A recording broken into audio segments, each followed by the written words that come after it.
The night of January 16th, 1984 seemed like any other for the Bennett family in Aurora, Colorado.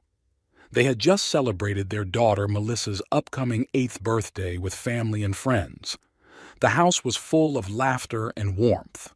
As the evening ended, Bruce and Deborah Bennett put their daughters, Melissa and 3-year-old Vanessa, to bed, not knowing that their peaceful home was about to be shattered by a terrible act of violence.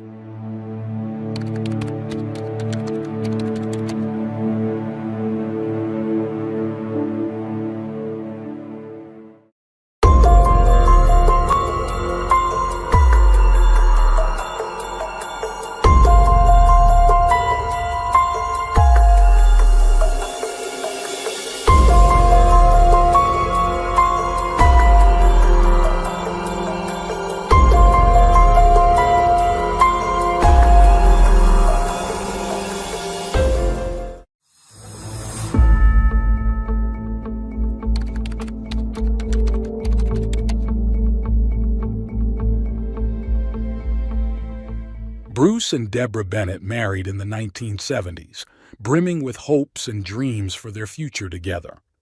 Nearing their 20s, the young couple looked forward to building a life side by side. Bruce, born on April 22, 1956, in Denver, Colorado, had an unremarkable childhood as suggested by later accounts, with 2 brothers named Richard and Daniel. Deborah was the eldest of 4 siblings, children of war veteran Ernest Large and his wife, Rosina Martinez. Tragically, Deborah lost her mother at a young age, forcing her to take on the responsibility of caring for her younger siblings alongside her father. The family eventually relocated to Colorado, where Larry, one of Deborah's brothers, met Bruce, leading to a friendship that ultimately brought Bruce and Deborah together. The pair soon fell in love and decided to start a family. To support his new family, Bruce enlisted in the Navy, serving as a sonar analyst stationed at Pearl Harbor, Hawaii. This job allowed him to work with advanced technology, providing a stable income. During his service, their first daughter, Melissa Bennett, was born in January 1976. Their second daughter, Vanessa, arrived in 1981. After completing his military service, Bruce had succeeded in securing a better financial standing for his family. They settled in Aurora, Colorado, and in 1983 they used their savings and a loan to purchase their first home. Bruce and Deborah joined the family's furniture distribution business, while Bruce also pursued studies to become an air traffic controller. The Bennett family led a quiet life, enjoying their time with their 2 young daughters. However, their peaceful existence was shattered in early 1984. On Sunday, January 15, 1984, the Bennetts hosted a family gathering to celebrate Melissa's upcoming 8th birthday. Deborah had planned a party at school for her daughter, but the family also gathered at the Bennett home for a pre-birthday celebration. The day was filled with laughter, conversation, and a delicious cake. As the evening wound down, Melissa's grandparents and uncles left for their homes.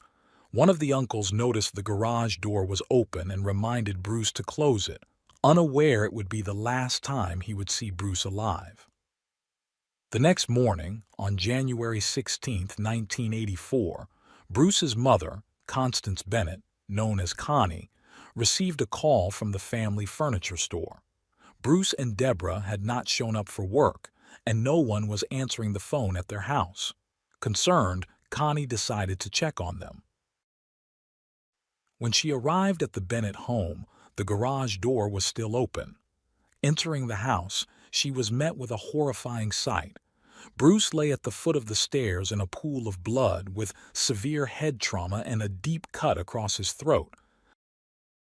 Shocked and terrified, Connie ran to a neighbor for help.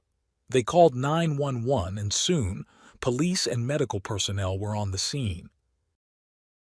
Inside the house, police discovered Deborah's body in the master bedroom, her head brutally beaten. In the children's room, they found Melissa, also beaten and stabbed, her face covered with a blanket and showing signs of sexual assault. Miraculously, little Vanessa, despite her severe injuries, was still alive. Emergency responders rushed her to the hospital, where her life hung by a thread. With Vanessa on the way to the hospital and the bodies of her family members removed, investigators began meticulously examining the Bennett home for clues. They found Deborah's purse outside in the snow, rifled through, likely by the attackers.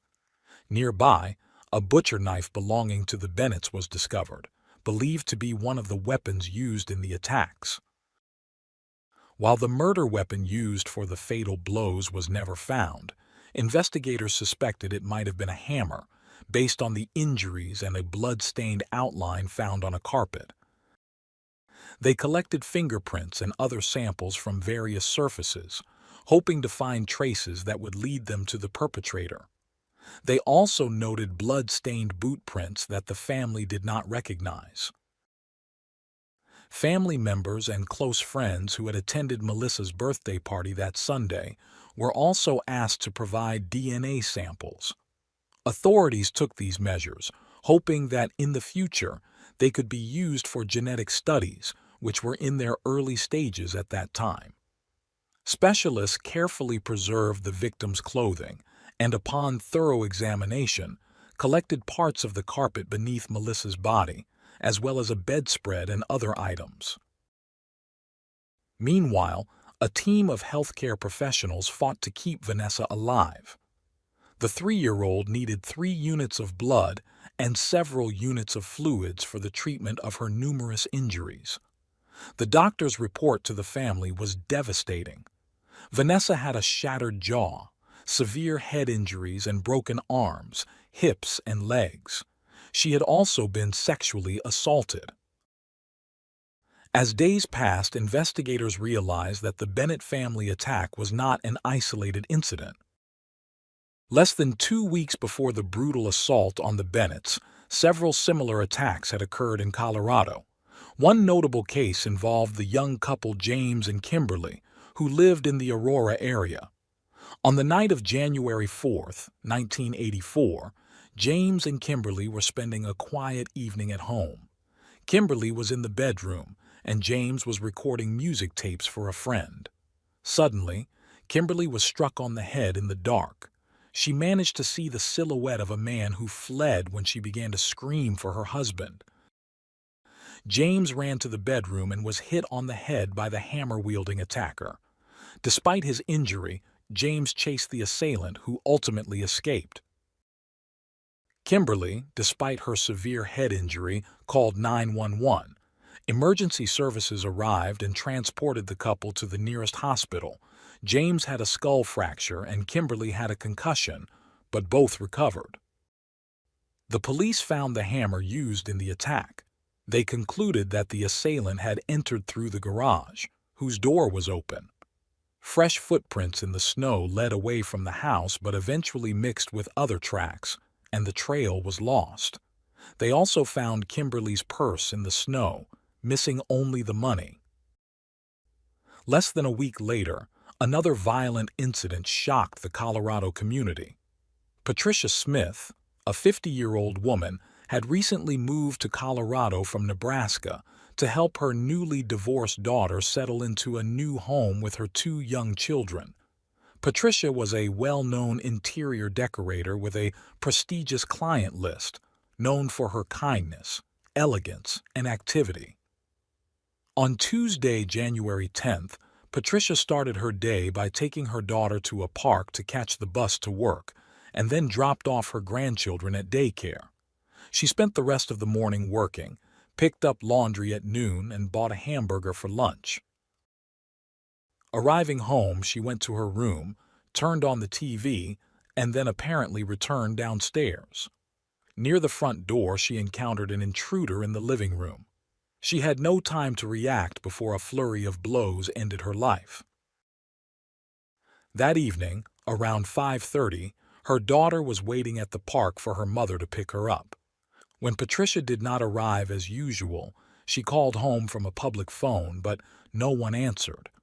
Concerned, she called a cousin who picked her up along with the children and took them home. Upon arrival, they noticed the garage door open, and inside the darkened house, a flickering light from the TV upstairs. She found her mother's body on the floor, covered with a child's blanket with obvious signs of bleeding. Patricia's pants and boots were scattered around and her upper clothing was open, indicating another brutal assault. Beside her lay a hammer. Unable to believe what she was seeing, the terrified daughter ran to a neighbor's house, asking for help to confirm if her mother was still alive. Unfortunately, she was not. They immediately called 911. After Patricia's body was taken to the morgue for examination, the autopsy revealed 17 head injuries and confirmed sexual assault. Investigators deduced that after killing Patricia, the attacker went upstairs, stole money from her purse, and then fled.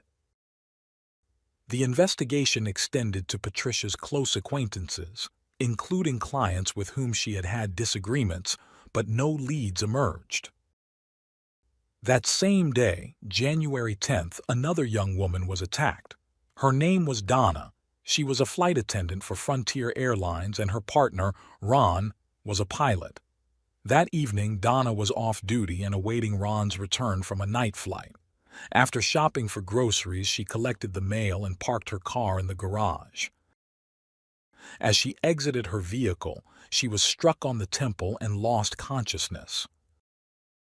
The following morning, Ron returned home to find a red trail from the garage to the house. He rushed inside and followed the trail to the bedroom, where he found Donna lying on the bed with a head wound. Somehow, Donna had managed to make it to the bedroom. Ron called 911 immediately. Paramedics arrived and rushed Donna to the hospital, where she received treatment. Doctors confirmed she had been sexually assaulted.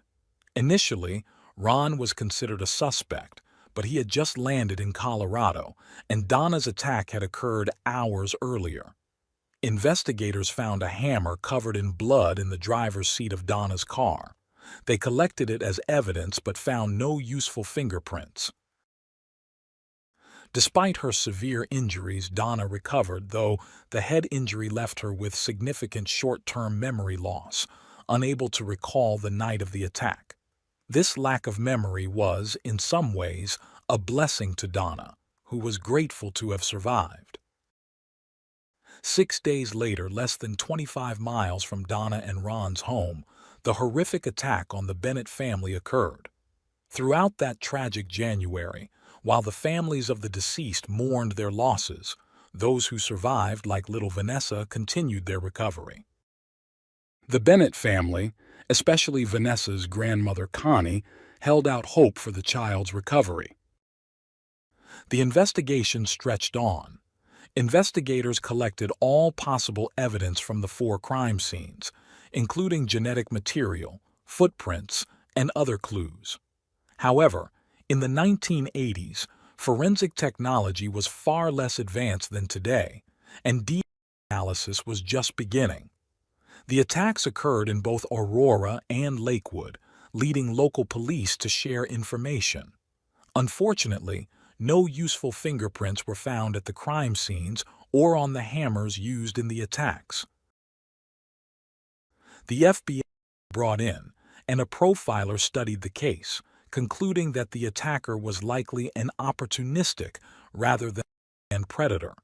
He did not target specific victims but seemed to roam neighborhoods looking for easy access, such as open garage doors. Once inside, his attacks were swift, violent, and fatal, followed by sexual assault and theft of money only.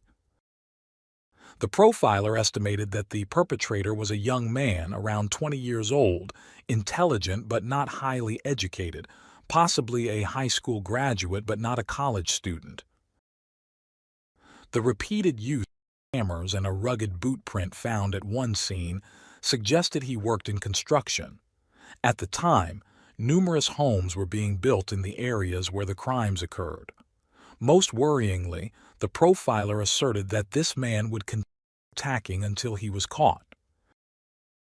Using this profile, investigators visited construction sites, talking to contractors and seeking information about any unusual behavior among workers. However, contractor records were not thorough and no useful descriptions of the attacker were available since all assaults were sudden and occurred in darkness. While the investigation continued without new leads, the community was gripped by fear. Residents became vigilant about locking their garages and doors, with some buying guns or even wearing helmets to bed. Time passed without further attacks, and the police were forced to move on to new cases, leaving these brutal crimes unresolved. Survivors of the assaults were recovering and trying to move past the trauma of their harrowing experiences, while the families of the victims continued to grapple with the pain of their loss. Periodically, the original investigators of the attacks, along with those who replaced them, would contact specialized departments and laboratories, hoping that advances in DNA technology might finally identify the perpetrator. In 1990, Aurora police sent samples from a bedspread, a carpet, and other items collected from the Bennett crime scene to a forensic examiner in Richmond, California. Unfortunately, no significant progress was made at the time. During a new review of the evidence, investigators found a blonde pubic hair and sent it for specialized analysis. However, due to the primitive technology of the time, the test destroyed this single hair without yielding any results. It wasn't until 2001, 17 years after the attacks, that full identification of the DNA samples was achieved, ruling out family members as potential suspects. It took another 3 years to definitively link the family case with Patricia's case, as the same DNA was found in samples from both crime scenes. Yet, the DNA belonged to an unknown individual, and finding a match in existing databases was challenging. Genetic databases across the U.S. were still in their infancy, with each state and agency having its own rules. In 2018, in another attempt to solve the cases, detectives teamed up with a genealogist. She used the sequenced DNA and began searching public and private databases. Within a week, she informed the detectives that the DNA belonged to someone with the last name Ewing. This was a significant breakthrough.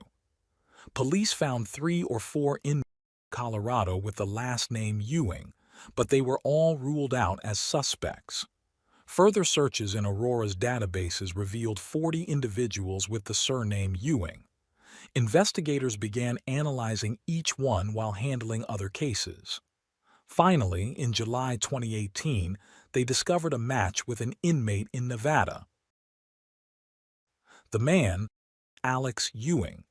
He was born on August 14, 1960, in North Carolina.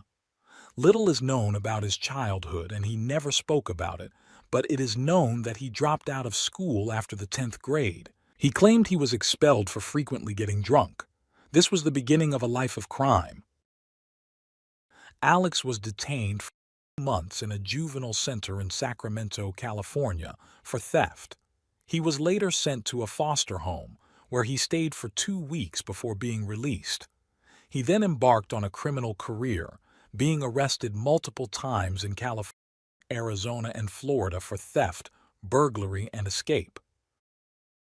According to a driver's license he obtained in 1983, Alex was living in Denver, Colorado.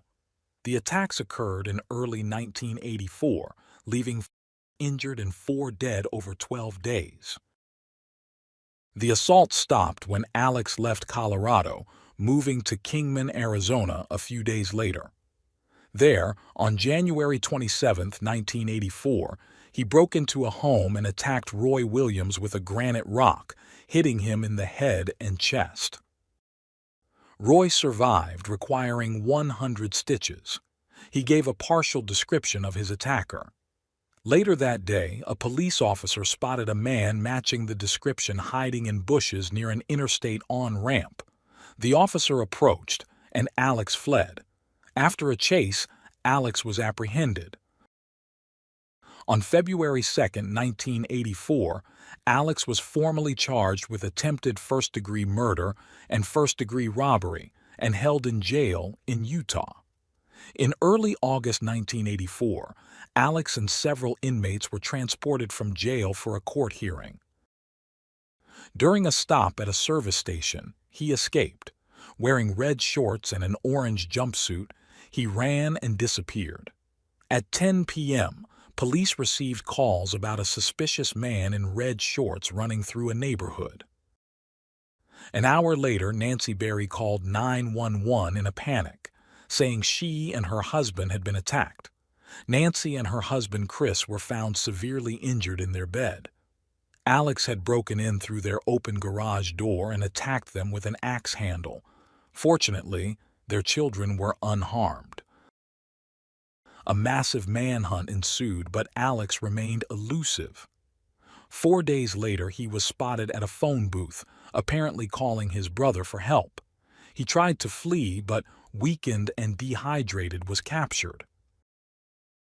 Back in custody, Alex faced trial and was charged with attempted murder, assault with a deadly weapon, robbery, and escape.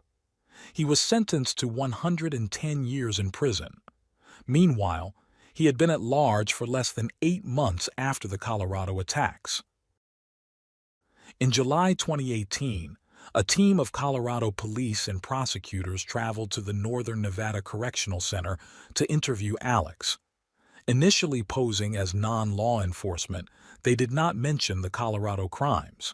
However, with the breakthrough in DNA technology and genealogy research, they finally had the evidence needed to connect Alex Ewing to the heinous crimes that had haunted Colorado for over 3 decades. In this conversation, Alex recounted that his father was in the Air Force and discussed his abandonment of school, claiming he had suffered from spinal meningitis, which led to a near-death experience and a change in his behavior. He also mentioned that, before arriving in Nevada, he had spent an unspecified time in Colorado, working in construction in Aurora and Lakewood. He said he left because it was too cold. This information confirmed Alex's presence in Colorado. The next day, a detective returned to meet with him, showing 6 black-and-white photographs of the crimes in that state. Initially, Alex denied knowing any of the victims. However, when shown a color photo of Patricia alive, he still claimed not to know her. But upon seeing a color image of her body, he became visibly agitated, insisted there must be a mistake, and immediately requested a lawyer. Alex had not anticipated this turn of events. After 34 years in prison, he was preparing documents to request parole, which he could do after serving 40 years. Confident in his release, he even created a profile on a dating site. Following this meeting, Colorado detectives obtained a court order to collect an additional cheek swab from Alex. The DNA results confirmed a match with samples from the Bennett and Patricia crime scenes. With this confirmation, police began notifying the families and survivors of the 1984 attacks, informing them they had finally found the perpetrator. However, justice would still take time. The first step was to request Alex's extradition from Nevada to Colorado for trial. The first extradition hearing took place on October 2, 2018. Alex informed the judge he planned to fight the extradition, and over the next 16 months, his lawyer filed appeals at every possible level.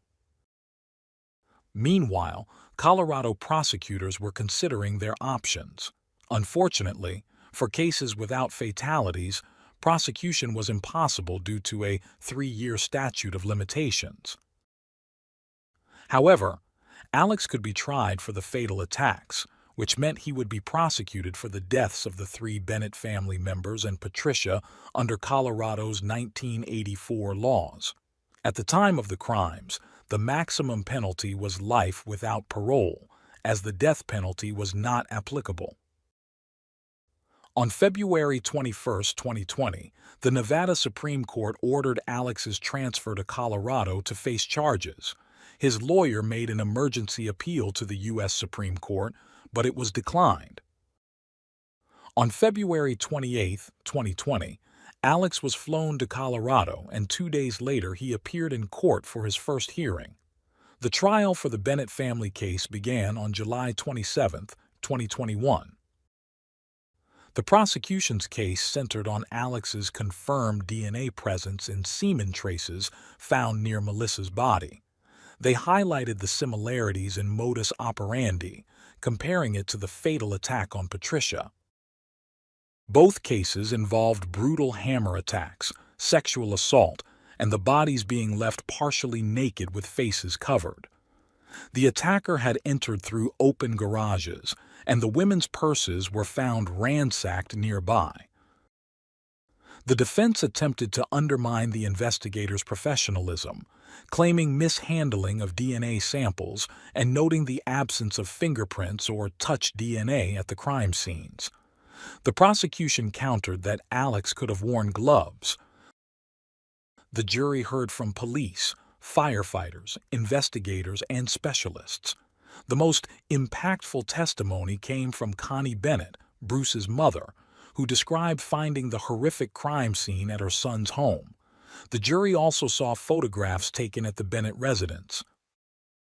After deliberating for only 3.5 hours, the jury sent a note to the judge, stating they were deadlocked.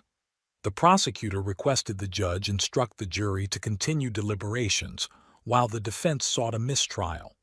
The judge decided it was too soon for a mistrial and asked the jury to return the next day.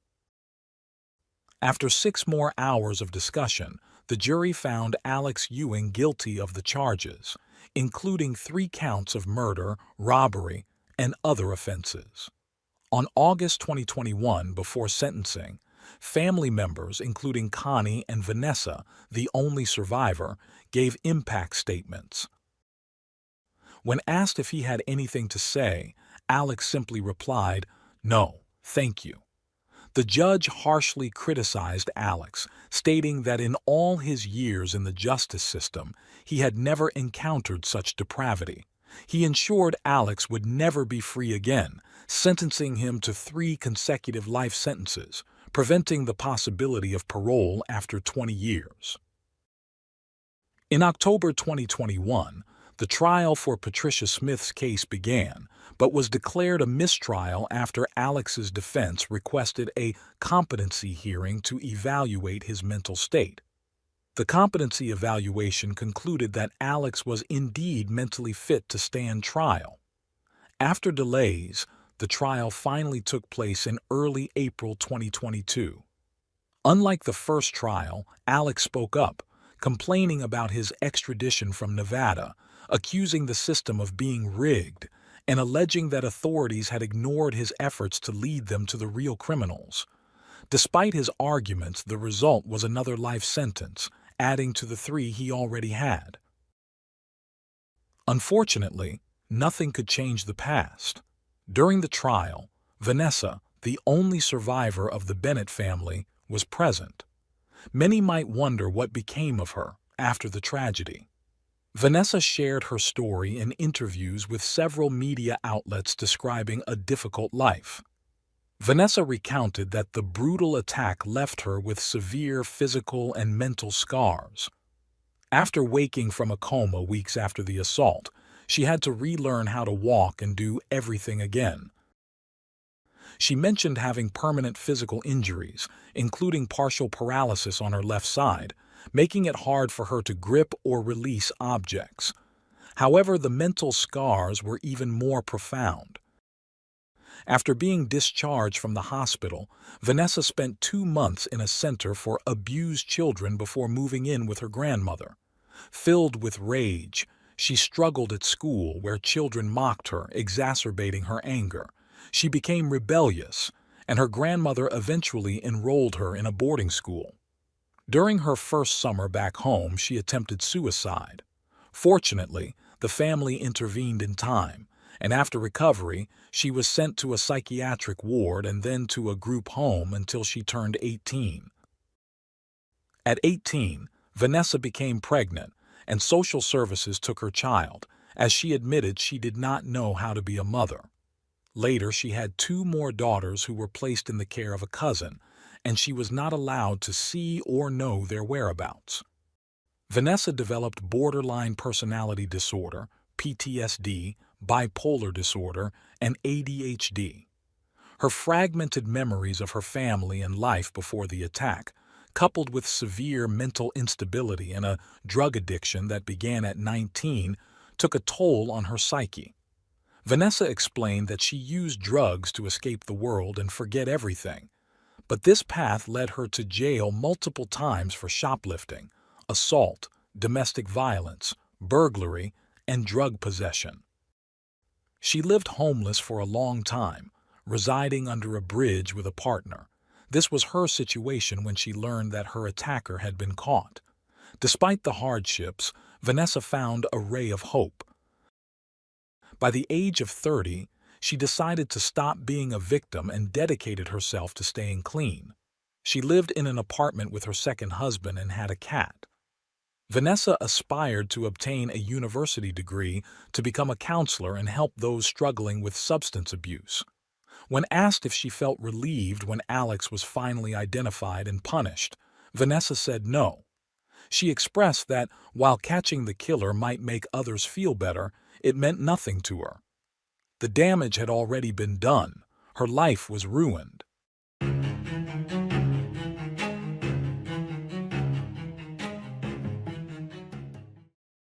Thanks for tuning in to Unreal True Crime. If you're intrigued by mysteries from around the world, check out our new channel, Latin Crimes, where we dive into the gripping true crime stories of Latin America. Don't miss out. Subscribe now for more thrilling investigations.